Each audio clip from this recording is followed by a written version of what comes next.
A good number of the papers we have for you this morning are looking at the Rivers story.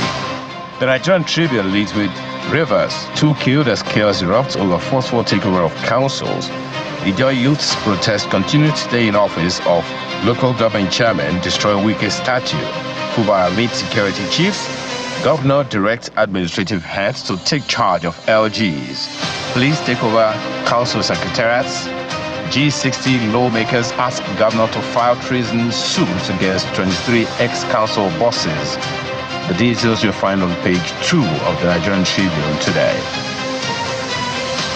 The New Telegraph is looking at the same story. Rivers LG crisis.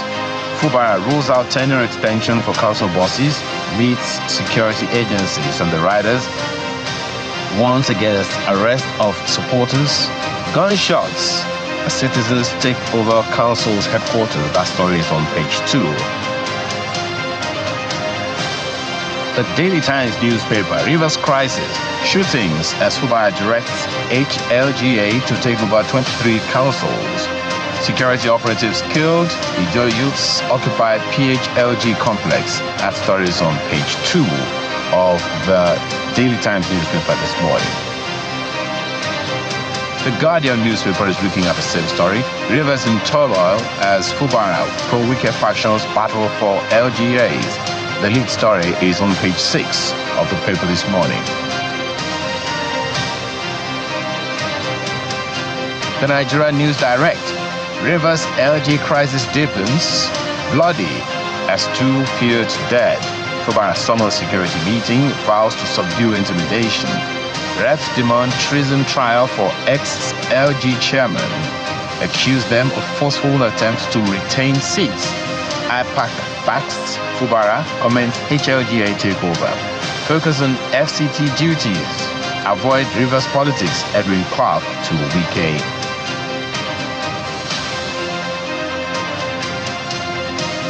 The Daily Independent. Rivers Council's tenure crisis. Policeman vigilante die as youths protest return of ex-LG chairman. Pull down Wike statue at Obiakpo Council headquarters. Fubara asks heads of administration to take charge of LGs. Vows to protect Rivers people. Condemns plan to arrest supporters. Plots to retain seats after end of tenure treasonable. That's according to reps.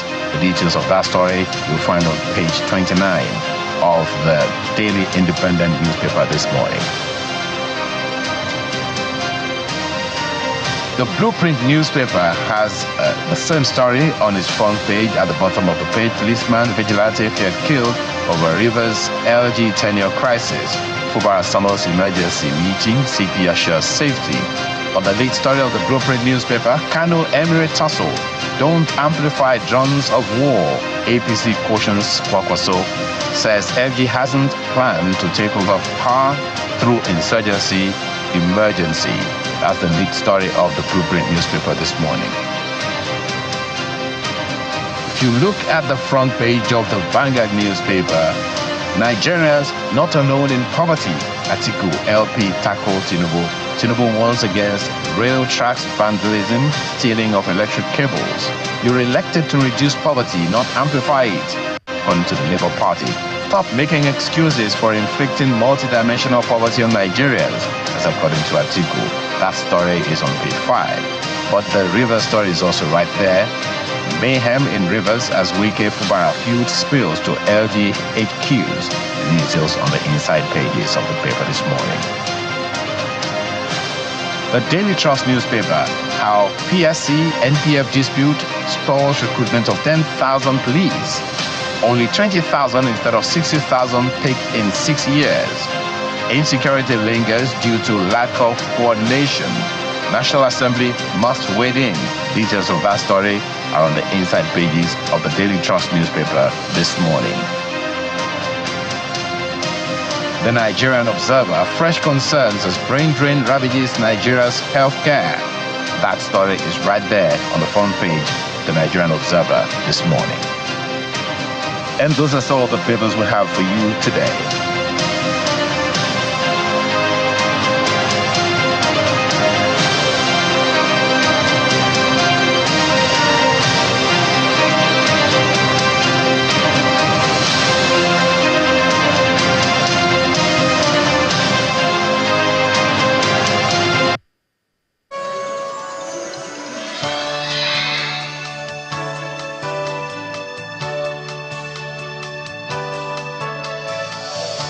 I was hearing something as I'm wondering, where are we? What's happening?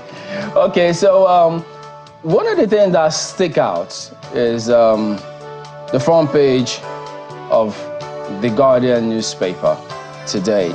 And that story right there, just beneath that lead story on the front page of the Guardian, where NAFDAC was cautioning also, saying, look, cooked food shouldn't stay in your refrigerator for more than 3 days. I have a feeling that will fall on deaf ears.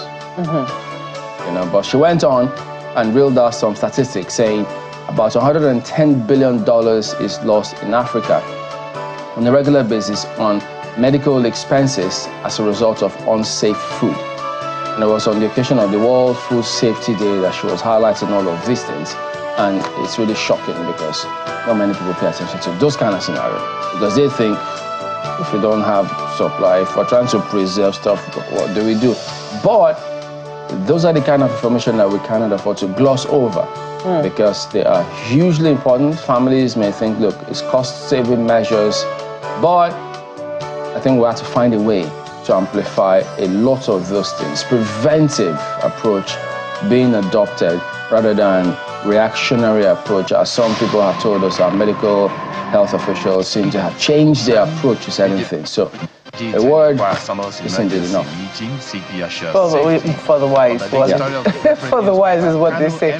Well, you know, yesterday my husband brought that story to my attention. It's an important story. I'm not certain why he did, but he brought it to my attention. Well, maybe somebody watching knows why. And I said, oh, okay. But here, one of the things I'm very grateful for is the fact that, you know, when we were in secondary school, we did a course. I'm sure it's still a subject that's offered, food and nutrition.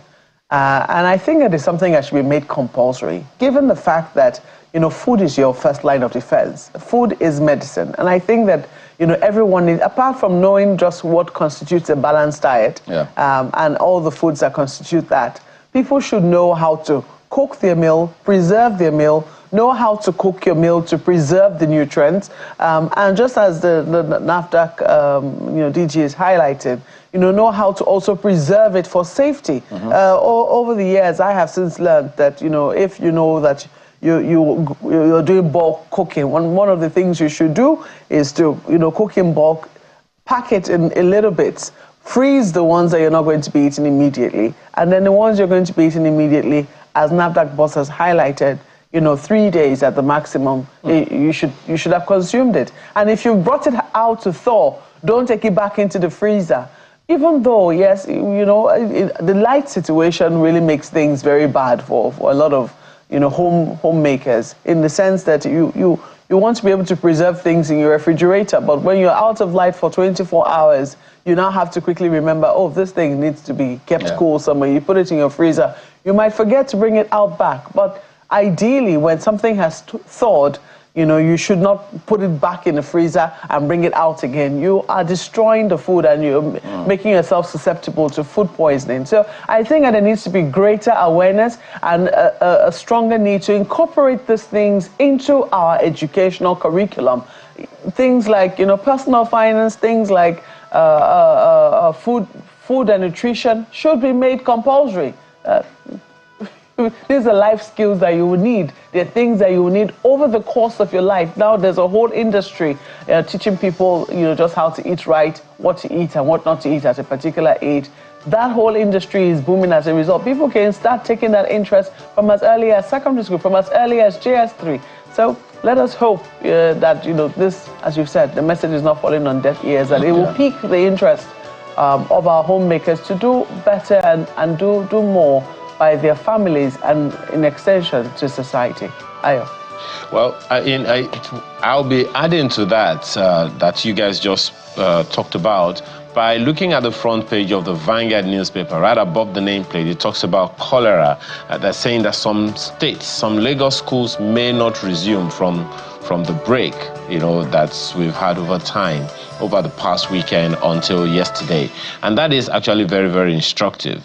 And it goes back to what you said, you know, Mawwe, that I hope every one of us will get the memo and recognize that the slightest of infections are as a result of some contamination or the other. Cholera is a product of contaminated food, contaminated by the cholera bacterium. But whichever kind of, infection can be avoided by taking the necessary or requisite proactive action, such as what we have talked about. So now we know about cholera. And there are a number of others. When we spoke with the DG of the NCDC on Saturday, he had a number of things to say about the fact that we know that these cycles are going to come. Cholera will come at a particular time of the year. And Marco, you've talked about this as well. Lassa fever will come at certain times of the year. And we know a number of them like that. Measles and all of these, we know that these things are going to happen. In fact, there is a calendar for it. We know that these things are going to happen, and in which states they're going to happen, and which states are the red spot. We know these things. Kindly take proactive action. We know that the local government systems are the ones that are closest to the people to ensure that these things are done the way they should be done. So please, can we get them working? Well, we'll take a short break now. When we return, it's time to get into the issues for the day. Please stay with us.